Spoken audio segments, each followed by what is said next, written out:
Hi guys, how are you doing today? Ready for new stories? I have 4 for you today, all very interesting. Enjoy the stories, guys, and don't forget to like and subscribe.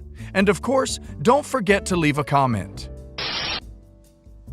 My stepsister has been living with my fiance and I for the past few months because she lost her job due to COVID and couldn't afford her apartment anymore.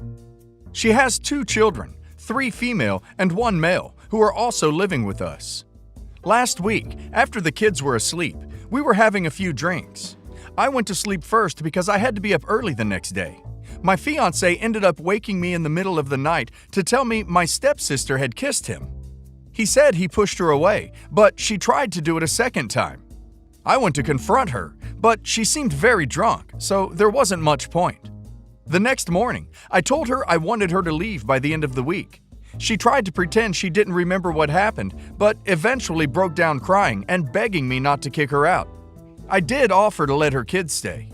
They moved out yesterday, to my parents' house, which is way too small for all of them, and they've been harassing me since. My stepdad is also demanding I break up with my fiance because my stepsister told them he tried to come on to her. How do I get them to leave me alone? Do I even try to clear my fiance's name? The fact that OP's fiance told her immediately and her stepsister tried to lie about it speaks volumes. OP's parents don't like the inconvenience of having 3 additional people in their home. They're frankly not used to having young kids in the house 24/7 anymore.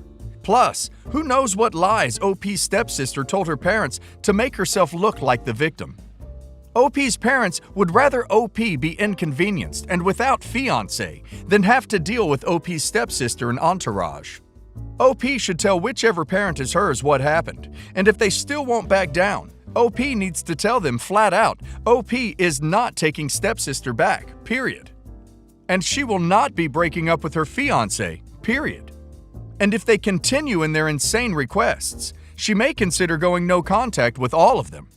They have no right to dictate OP's life. Background. So, about 3 years ago, my parents divorced, and then like 1 year later, my dad's new girlfriend moved into our house, since June 2014. I feel like this was a little fast for her to move in, and this adds more tension, etc. to the house, but that's irrelevant. Also for background, our house is quite big. I have 4 siblings, 1 step-sibling.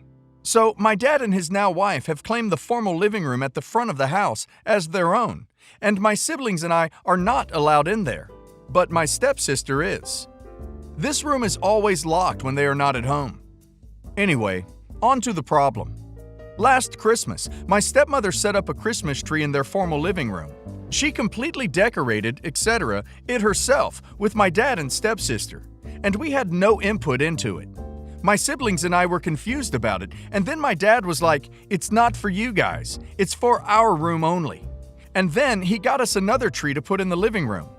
This was fine, and everything was fine, but there was a large difference in the quality and size of their expensive tree to our crappy one, but whatever.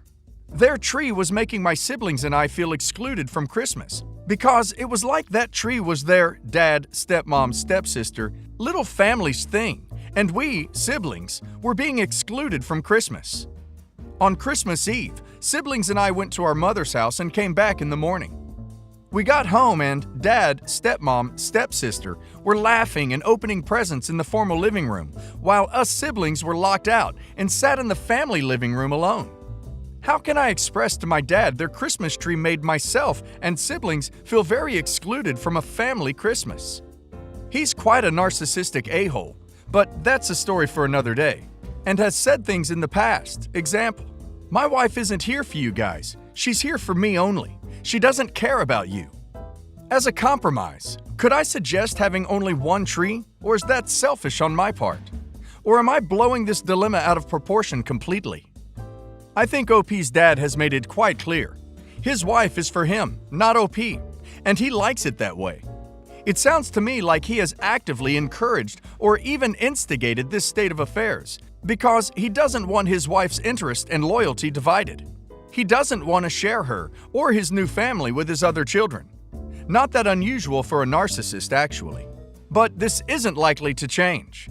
OP really doesn't want to get into a contest with a narcissist, especially not one that has power over her, and especially not over having a relationship with a woman who obviously doesn't care enough to challenge the status quo. I would just make my own little family with siblings and think of father and stepmother as housemates rather than family. Then, when OP is old enough, she gets out of there and helps her siblings do the same. For some background information, I think it's important to know that a majority of my family has passed away. I have my brother and a few cousins left, but the rest are gone. My brother and I had always been close, up until a couple years ago. I think these factors contribute as to why everyone is so reluctant to see where I'm coming from. I just feel like I need some guidance from others to figure out if there's something worth salvaging, or I'm right in letting go of this relationship. Right now, I'm very limited contact. About 2 years ago, my mother passed away. My brother was, and still is, living in one of my parents' properties and had moved his long-distance girlfriend in with him just before my mother died. I was living overseas at the time and decided to move back to my country after my mother's death. My brother offered to let me stay with him, and I took him up on that for a few months before moving to another city. I got along with his girlfriend very well, but we didn't really interact much or hang out. I had met her once when I came home to visit my country before moving back permanently. It was the same then, so I wasn't shocked or bummed about it. I figured we just didn't click. But she made my brother happy, so whatever. After moving to the city I live in now, I came to visit my brother fairly often about 1.5 years ago. My father had passed away about that time, and that's when a lot of issues began. The first major ones that stuck out were that his girlfriend threw a fit about not being allowed at meetings with our state attorney. This was something outlined specifically by our attorney, but she seemed to think that I thought she must be a gold digger. My brother began acting the same way, even though he knew firsthand that our attorneys required this, not one of us. I mostly ignored this, thinking it would blow over, until other things began to happen. Things started building up with a bunch of small incidents. But honestly, they seem like gigantic waving red flags to me. For instance, my brother brought his girlfriend on a vacation we had with our remaining family, and she took the opportunity during this time to ask if my mother had any vintage jewelry, and kept saying she wanted antique pieces for herself. I was taken aback because my mother still died fairly recently, and she didn't know my mother. My brother also inherited a lovely family heirloom diamond ring, which she constantly complained about, since the stone and style wasn't to her liking. I found both of these things especially insulting. Another small incident. Before my father died, he signed over his car to his cousin that was in need of a vehicle. My brother got really upset when he found this out because he said he planned on giving it to his girlfriend's mother. This is another thing that made me upset. He had already given away something that didn't belong to him, and even if it was left to us, he didn't talk to me about it.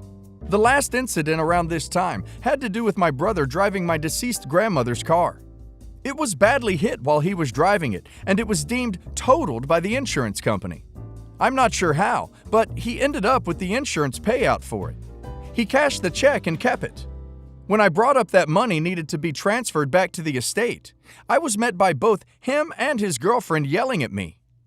We were out to dinner and they were literally yelling, saying things like the money wouldn't be missing and that it could always be put back when someone asks for it. What? When I mentioned the annual tax audit for the estate, I was just told I had no idea what I was talking about. I spoke to my brother calmly, and several times, about enforcing boundaries with her after these occurrences. He always told me that was just how she is, and that I needed to accept her as my own sister since they would eventually marry. He usually ended up getting really heated about it, so eventually I left it alone. I just stopped visiting unless I had a reason to for the estate. And when I did, I stayed in a hotel because there was always so much tension and aggression from them. Things have been significantly worse recently. Closing my parents' estate has been a very long, drawn-out process, but almost finished. Our attorney brought up that my brother and I should enter into a rental agreement for the house he resided in. We split annual expenses for it, and it was something that was suggested in the beginning. But at the time, my brother and his girlfriend were planning on moving to another city. We were still on good terms at that point, and I didn't see it necessary to set up a rental agreement, since they would be leaving soon, and ultimately we would sell the house soon after.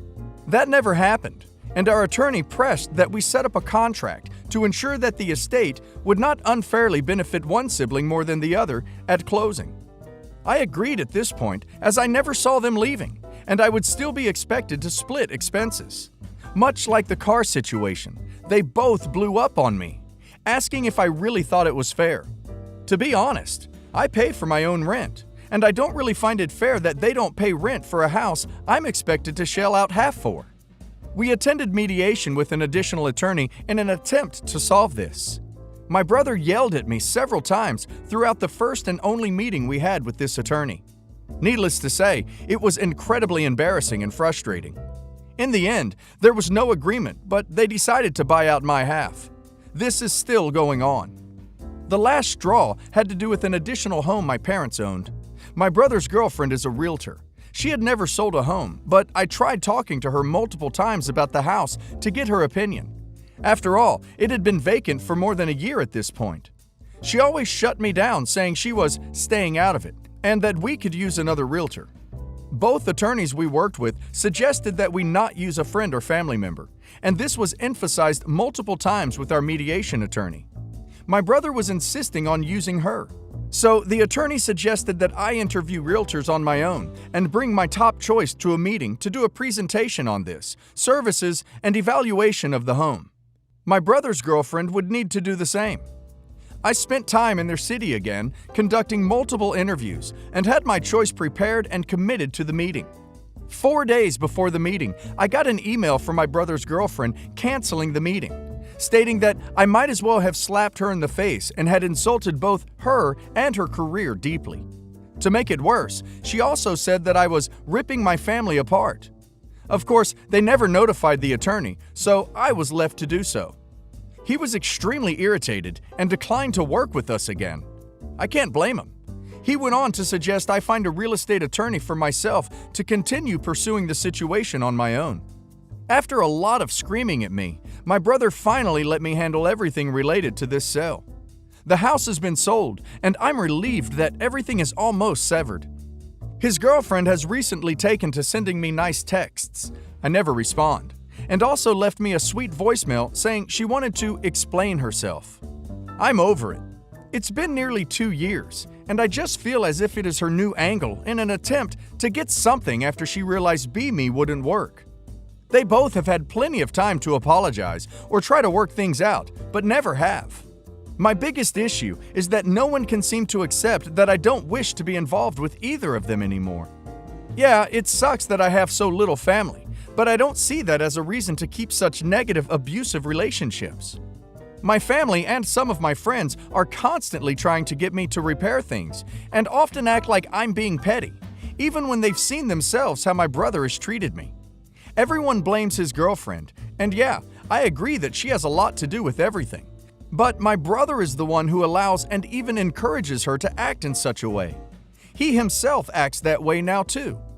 Am I truly in the wrong here? Should I try to fix this? If I'm not, how can I make my friends and my existing family understand that I just don't want to be involved anymore? In my opinion, OP is not wrong. Brother's girlfriend is a gold digger, and OP's brother should be shutting her down. Unfortunately, settling estates can bring out the worst in people. OP's brother and his girlfriend sound incredibly selfish and entitled.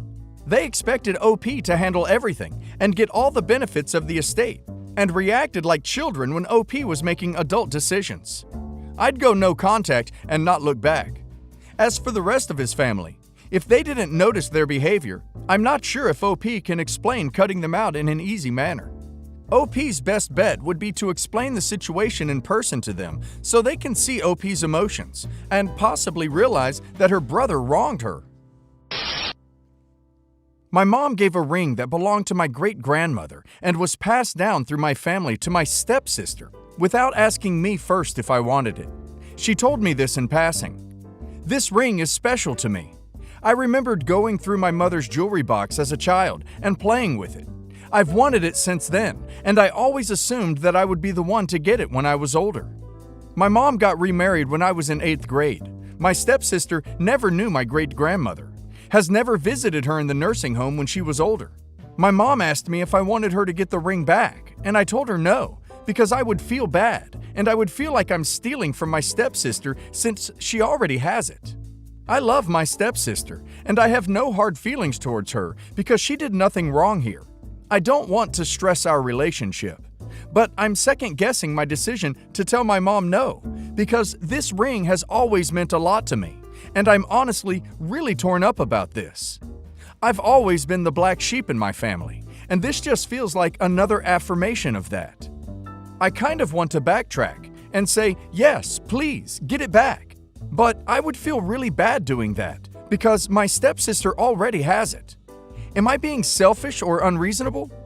Are my feelings normal here? What do I do? OP's feelings are completely normal. OP should tell her mother that she is very hurt and she should do it right now. Mother probably doesn't realize how important the ring is to OP. And in general, I think family heirlooms should be passed to blood relatives if there are such. Also, OP needs to mention the fact she feels like she always comes in last. Also, she should be prepared for her mom to dismiss everything, but at least OP will have stood up for herself.